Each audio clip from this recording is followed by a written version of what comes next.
ikukwento ko sa inyo ang isang action-adventure film na pinamagatang Death Race. Now sit back and enjoy the movie. Nagsimula ang pelikula sa pagbagsak ng ekonomiya ng Amerika. Dahil dito, tumaas ng husto ang bilang ng krimen, kaya maraming kriminal ang itinapon sa mga kulungan na pinamamahalaan ng mga pribadong kumpanya. Ang isa sa mga bilangguan ay ang Terminal Island Penitentiary na pinamumunuan ng isang babaeng nagngangalang Hennessy. Sa kanyang kulungan, si Hennessy ay madalas na nagdadaos ng isang event na tinatawag na Death Race, isang malupit na kompetisyon kung saan nakikipagkumpetensya ang mga bilanggo upang manalo. Para kumita, ibinobroadcast niya ang race sa internet. Isang araw, isang nakamaskarang racer na nagngangalang Frankenstein ang nakikipagkarera gamit ang kanyang sasakyan sa karera sa bilangguan at kasama niya ang kanyang babaeng navigator na si Case. Pinayuhan siya ni Case na magdahan-dahan para maiwasan nila ang sunod-sunod na pag-atake ng kanilang karibal na si Machine Gun Joe. Gayunpaman, tumanggi si Frank na sundin ito dahil malapit na sila sa finish line at sa halip ay ineject niya si Case palabas ng sasakyan. Pagkaraan ng ilang sandali, nagawang pasabugin ni Joe ang sasakyan ni Frankenstein at ang pagsabog ay agad na ikinamatay ng nakamaskarang racer. Samantala sa isang pabrika, isang manggagawang nagngangalang Jensen ay makikitang nagtatrabaho habang ang ibang mga manggagawa ay nagpoprotesta laban sa napakaliit na sahod ng kumpanya. Humingi ng tulong ang pabrika sa mga pulis upang ihinto ang demonstrasyon. Nang maganap ang kaguluhan, makikita si Jensen na tinutulungan ang kanyang nadapang kaibigan, ngunit sa kasamaang palad, inatake siya ng mga pulis kaya't nanlaban siya sa mga autoridad na umatake sa kanya. Kinagabihan, umuwi na si Jensen sa kanyang bahay. Meron siyang asawa at isang 2 buwang gulang na sanggol na babae na nagngangalang Piper. Gayunpaman, pagkatapos maligo, nakita niyang wala ng buhay ang kanyang asawa sa may kusina. Nang tumingin siya sa likod, isang lalaki ang biglang nagspray ng likido sa kanyang mukha, dahilan para manghina at mawalan siya ng malay. Ilang sandali pa, nagising si Jensen na merong hawak na kutsilyo sa kanyang kamay. Nang suriin niya ang kanyang paligid, napapalibutan na siya ng mga pulis.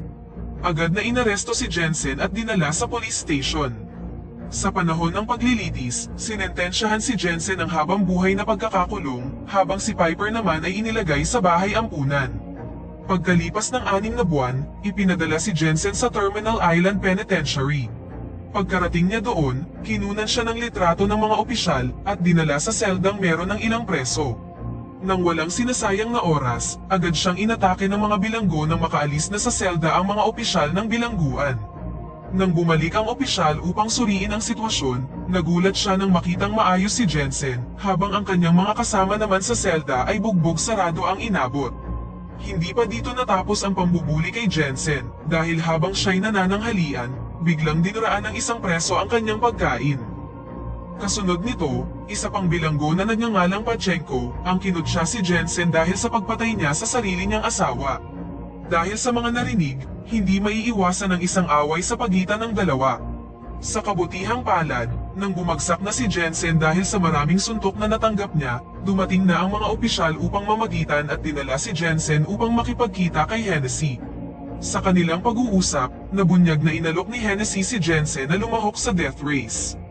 Nais niyang magpanggap si Jensen bilang si Frankenstein na may palayaw na Frank, ang sikat na racer na namatay sa huling karera. Ang kabayaran para sa tagumpay ay makakatanggap ng kalayaan mula sa bilangguan, at iyon ay kung kaya niyang manalo sa 5 karera. Napanalunan ni Frank ang 4 na karera, kaya't isang karera lang ang kailangang ipanalo ni Jensen para makalabas siya sa bilangguan. Pagkatapos itong pag-isipan ng mabuti, pumayag na si Jensen sa inaalok ni Hennessy. Pagkatapos, dinala ni Hennessy si Jensen sa isang pagawaan at ipinakilala siya sa mga technician at coach ni Frank. Inimbitahan din si Jensen na makita ang sasakyan ni Frank na kalaunan ay gagamitin niya sa karera mamaya.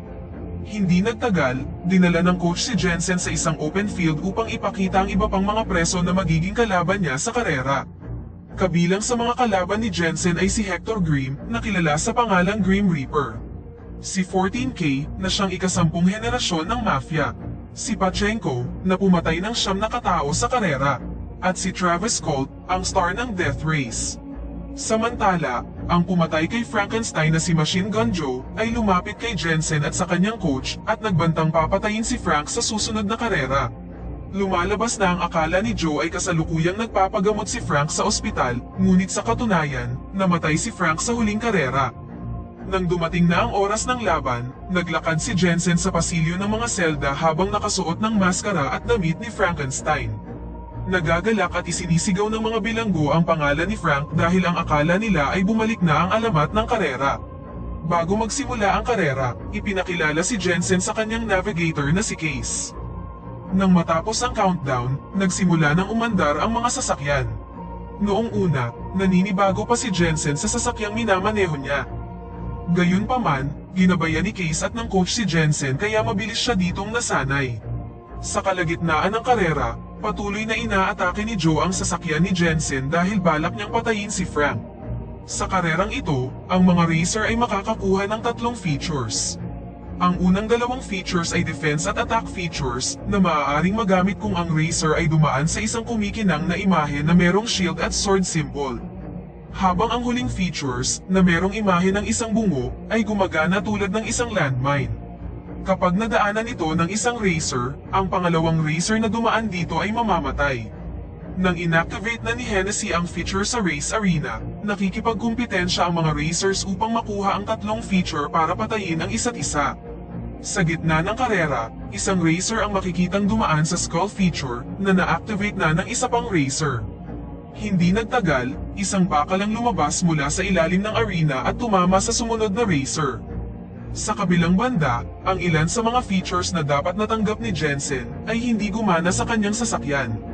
Ngunit dahil sa kanyang husay sa pagmamaneho, nagawa niyang patayin ang isa sa kanyang mga kalaban na umaatake sa kanya at ipinagpatuloy ang karera kasama ang natitirang mga kalaban.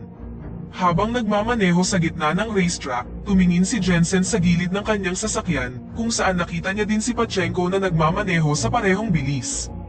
Binigyan siya ni Pachenko ng hand gesture at naalala ni Jensen ang kanyang kilos dahil ito ang hand gesture na ginawa ng killer ng kanyang asawa. Hindi sinayang ni Joe ang pagkakataon at agad niyang binangga ang sasakyan ni Frank, kaya napilitan si Jensen na dalhin ang kanyang sasakyan sa pagawaan sa gilid ng racetrack. Dito nabunyag na nahahati ang karera sa 3 stage. Upang manalo sa laban, kailangan lang ng isang racer na makarating sa finish line sa una at ikalawang stage. Gayunpaman, sa ikatlong stage, kailangang nasa first place ang racer upang siya ang manalo. Nang suriin ng mga technician ang sasakyan ni Jensen, tiningnan nila ang lahat ng features sa sasakyan at nakitang gumagana naman ito ng normal. Kalaunan, nalaman ng mga technician na minamanipula ni Hennessy ang navigator na si Case. Pagkatapos nito, pumunta si Jensen sa opisina ni Hennessy upang sabihing ayaw na niyang lumahok sa susunod na karera. Ibinunyag din ni Jensen na alam na niya ngayon kung sino ang nasa likod ng pagkamatay ng kanyang asawa. Si Hennessy ang nagutos kay Pachenko na patayin ang kanyang asawa upang maipadala si Jensen sa bilangguan. Ipinakita ni Hennessy ang larawan ng anak na babae ni Jensen at nagbantang papatayin siya kung hindi siya sasali sa sunod na karera. Dahil dito, walang ibang pagpipilian si Jensen kundi sundin ang gusto ni Hennessy. Habang inaayos ni Jensen ang kanyang sasakyan, nakita niyang dumaan si Pachenko sa may garahe. Sinundan niya si Pachenko sa isa pang silid at nabunyag na isa lang pala itong bitag. Nilagyan nila ng tali ang leeg ni Jensen at pagkatapos ay pinahirapan ni Pachenko at ng kanyang mga tauhan. Papatayin na sana ni Pachenko si Jensen, nang biglang nagpaputok ng stun gun ang isa sa mga technician ni Frank kay Pachenko. Nang distracted ang lahat, agad na lumingon si Jensen para atakihin ang mga tauhan ni Pachenko. Sa kasamaang palad, dumating ang mga opisyal ng bilangguan at nagpaputok ng stun gun kay Jensen, dahilan para mawalan din siya ng malay. Nang oras na para sa ikalawang stage ng karera, tila kakaiba ang ikinikilos ni Jensen tungo kay Case. Habang nasa karera, tinanong niya ang babae kung may kinalaman siya sa pagkamatay ni Frank. Noong una, tumangging umamin si Case, ngunit dahil pinagbantaan ni Jensen ang kanyang buhay, ipinagtapat ni Case na pinagbantaan din siya ni Hennessy, kung saan inutusan siyang isabutahe ang nakaraan niyang race kay Frank at dapat din itong gawin kay Jensen. Nang marinig ito, naunawaan ni Jensen ang posisyon ni Case at ipinagpatuloy ang karera. Pinabilis niya ang kanyang sasakyan habang inaatake sina Joe at Pachenko. Sa malupit na labanan, naabutan ni Jensen ang sasakyan ni Pachenko at nakuha ang sword image feature. Pagkatapos, pinaikot ni Jensen ang kanyang sasakyan upang iharap ito sa sasakyan ni Pachenko. Walang tigil niyang pinaputukan ang sasakyan ng lalaki, dahilan para mawalan ito ng kontrol at bumangga sa isang pader. Matapos talunin si Pachenko, pinahinto ni Jensen ang kanyang sasakyan at lumapit sa sasakyan ng killer ng kanyang asawa. Kinaladkad niya si Pachenko palabas ng sasakyan at ihinarap mismo sa surveillance camera upang makita ito ni Hennessy. Pagkatapos, binali niya ang leeg ng lalaki na agad naman itong ikinamatay. Dahil sa pagkainis sa ginawa ni Jensen, agad na inutusan ni Hennessy ang kanyang mga tauhan na ilabas ang Dreadnought, ang paborito niyang modified tanker truck, para patayin ang lahat ng kalahok. Ang paglabas ng Dreadnought ay agad na nagpapanik sa iba pang mga racer. Ang Dreadnought ay isa-isang pinaulanan ng walang humpay na pag-atake ang mga racer hanggang sa sumabog ang kanilang sasakyan. Napatay ng Dreadnought ang halos lahat ng mga kalahok sa karera, maliban kina Jensen at Machine Gun Joe. Sa gitna ng arena, nagkusa si Jensen na makipag-ugnayan kay Joe gamit ang telepono sa kanyang sasakyan. Inimbitahan ni Jensen si Joe na mag-overtake sa Dreadnought at sabay na daanan ang skull image feature. Pumayag si Joe sa kanyang alok at sabay na dumaan ang kanilang sasakyan sa skull feature.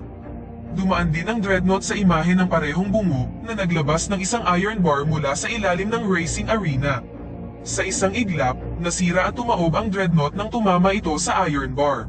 Sa pagkawasak ng Dreadnought, natapos na ang ikalawang stage ng laban. Nagsimulang mag-alala si Hennessy tungkol sa pagkapanalo ni Jensen, kaya inutusan niya ang isa sa kanyang mga opisyal na maglagay ng bomba sa ilalim ng sasakyan ni Frank.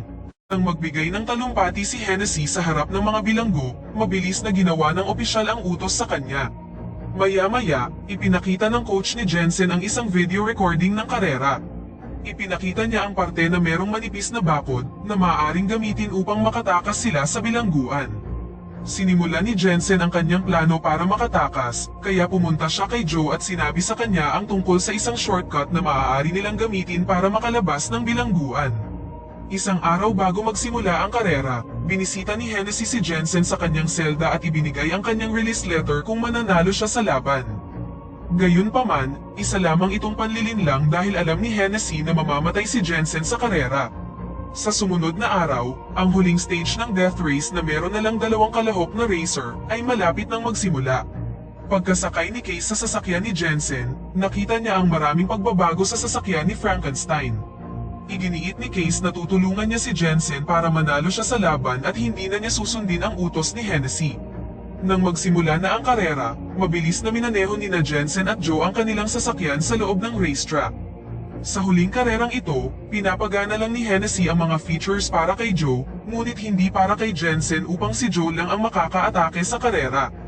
Walang humpay niyang pinaputukan ang nag-iisang sasakyan sa racetrack. Nang hindi inaasahan, pagkatapos i-activate ni Hennessy ang rocket feature, hindi itinutok ni Joe ang rocket kay Jensen, ngunit sa bakod na nakapalibot sa racetrack. Agad na nawasak ang bakod kaya madaling nakadaan palabas ang kanilang mga sasakyan. Nang makitang nakatakas ang kanyang mga bilanggo, agad na inutusan ni Hennessy ang kanyang mga tauhan na arestuhin sina Jensen at Joe. Pagkatapos, kinuha niya ang trigger device ng bomba at pinindot ang buton. Gayunpaman, hindi gumana ang bomba. Dito nabunyag na natuklasan ng coach at ng technician ni Jensen ang bombang nakatanim sa sasakyan ni Frank. Agad na nag-deploy si Hennessy ng mga helicopter at ilang tropa ng mga pulis upang hulihin si Jensen. Habang tumatawid sa tulay, naramdaman ni Jensen na hindi niya matatakasan ang napakaraming humahabol na pulis. Dahil dito, inalok ni Case na magpapanggap siya bilang si Frank at siya na ang magmamaneho ng sasakyan upang magawang makatakas ni Jensen. Habang suot ang maskara ni Frank, sinimulang paandarin ni Case ang sasakyan, habang si Jensen naman ay palihim na tumakbo palayo sa kotseng minamaneho niya. Pagkatapos nito, nakipagkita si Jensen kay Joe at nagmamadaling sumakay sa dumaraang tren. Nang muling maaresto ng mga pulis si Frank, umani si Hennessy ng maraming papuri at gantimpala mula sa mga tao. Gayunpaman, hindi alam ng publiko na ang nahuli ng mga pulis ay si Case na nagbabalagkayulang na si Frank.